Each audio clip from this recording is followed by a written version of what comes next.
माने बेले बेले देखिथिबे कि आम शरीर रे स्थाने स्थाने कला रंगर बिंदु आकार हेई थाए बनी थाए ताहाको आमे तिल चिन्ह बोली कहि थाउ।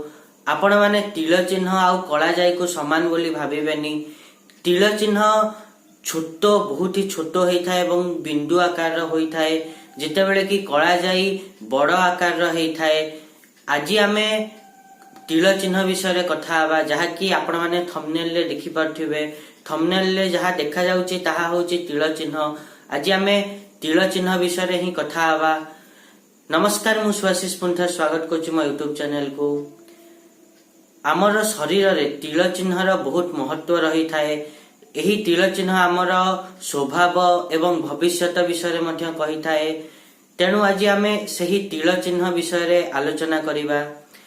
परवर्ती आउ केबे कला जाई विषय रे आलोचना करिबा। तो आज आमे तिल चिन्ह विषय रे आलोचना करिबा पूर्वरु सबन भली गोटे रिक्वेस्ट करिया चाहिबी कि जेउ माने भी एजाय चैनल को सब्सक्राइब करनांती सब्सक्राइब करंतु आ पाखतिया बेल आइकन को मध्ये प्रेस करंतु जा द्वारा कि म आगु को जहा भी किछि वीडियो देबी ता नोटिफिकेशन आपण मान को ठीक समय रे मिलि जिवो। तो जदि आमे प्रथम तिल चिन्ह कथा कहिबा, जदि आपण माने देखंती कि आपण मान को खपुरी रो मध्य भाग रे तिल चिन्ह अछि ताहले जानिबे कि आपण माने आगु को जाई साम्राज्य भोग करिवे। जदि आपण माने देखंती कि आपण मान को ललाटर मध्य भाग रे तिल चिन्ह अछि ताहले आपण माने धन लाभ करिवे। सेहि परि भाबरे जदि आपण माने देखंती कि आपण मानकर कान मुंडा रे आकु कहंती कान मुंडा, ए जदि कान मुंडा रे आपण मानकर तिल चिन्ह अछि ताहले आपण माने उच्च सम्मान लाभ करिवे। एवं जदि केवल आपण मानकर कान रे तिल चिन्ह थिबो ताहले जानिबे कि आपण माने ताहले आपण सौभाग्यवंत हेबे।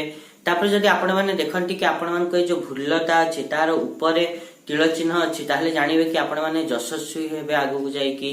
तापर जदि आपण माने देखंती कि आपण मान को चक्षु कोटर रे तिल चिन्ह अछि ताहले आपण मान को जो वैवाहिक जीवन सेटा सुखरे कटिबो। एवं चक्षु कोण रे जदि आपण माने देखंती कि आपण मानकर तिल चिन्ह अछि ताहले आपण माने स्थिर बुद्धि युक्त बोली जानिबे।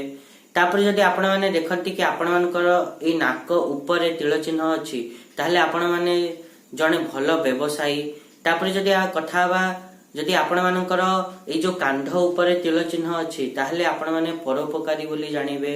तापर जदि देखंती कि आपण मानक काख संडी रे तिल चिन्ह अछि ताहले जानिबे कि आपण माने आपण माने स्वाधीन चेता।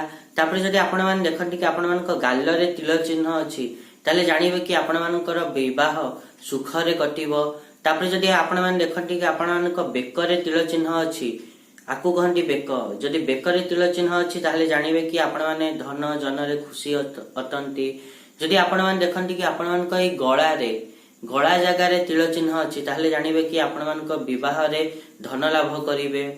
तापर जदि आपण माने देखंती कि आपण मानकर ए आंगुठी संडी रे तिल चिन्ह अछि ताले जानिबे कि आपण माने गुप्त स्वभाव युक्त।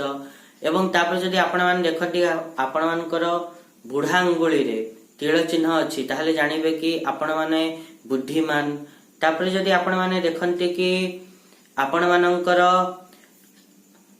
जो मणिबंध अछि मणिबंध रे जदि तिल चिन्ह अछि ताले जानिबे कि आपण मान अप्रवासी।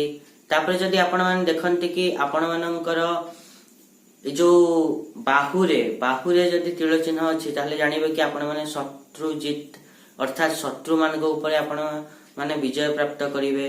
जदि आपण माने देखंती कि हस्त रे तिल चिन्ह अछि ताले जानिबे कि आपण माने जने कार्यदक्ष व्यक्ति अटंती।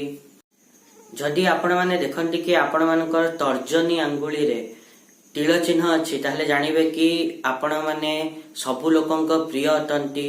तापर जदि आपण माने देखंती कि आपण मानक मध्यम अंगुली रे तिल चिन्ह अछि ताहले जानिबे कि आपण माने जने बुद्धिमान नेता अटंती। तापर जदि आपण माने देखंती कि आपण मानक कहुणी रे तिल चिन्ह अछि ताहले जानिबे कि आपण माने बहुभाषी अटंती। एटा थिला किछिटा तिल चिन्हर महत्व। एटा तिल चिन्हर महत्वर प्रथम भाग अटे। आगु को मु गोटे नेक्स्ट भाग रे आनिबी एवं जोथरे कि ଆଉ କିଛି ତିଳ ଚିହ୍ନର ମହତ୍ଵ ବିଷୟରେ ଫଳାଫଳ ବିଷୟରେ ଆଲୋଚନା କରିବି। ସେ ଯାଏ ମତେ ବିଦାୟ ଦିଅନ୍ତୁ। ଦେଖାବା ନେକ୍ସଟ ଭିଡିଓରେ। ଆଉ ଯଦି ଭିଡିଓ ଭଲ ଲାଗିଛି ତାହେଲେ ନିହାତି ରୂପେ ଭିଡିଓକୁ ଲାଇକ୍ କରନ୍ତୁ, ସେୟାର କରନ୍ତୁ ଆଉ ଚ୍ୟାନେଲକୁ ସବସ୍କ୍ରାଇବ କରିବା ପାଇଁ ତ ଜମା ଭୁଲନ୍ତୁନି। ଏବଂ ଏତିକି କହି ଆଜିର ଭିଡିଓକୁ ମୁଁ ସମାପ୍ତ କରୁଛି। ରହିଲି, ନମସ୍କାର।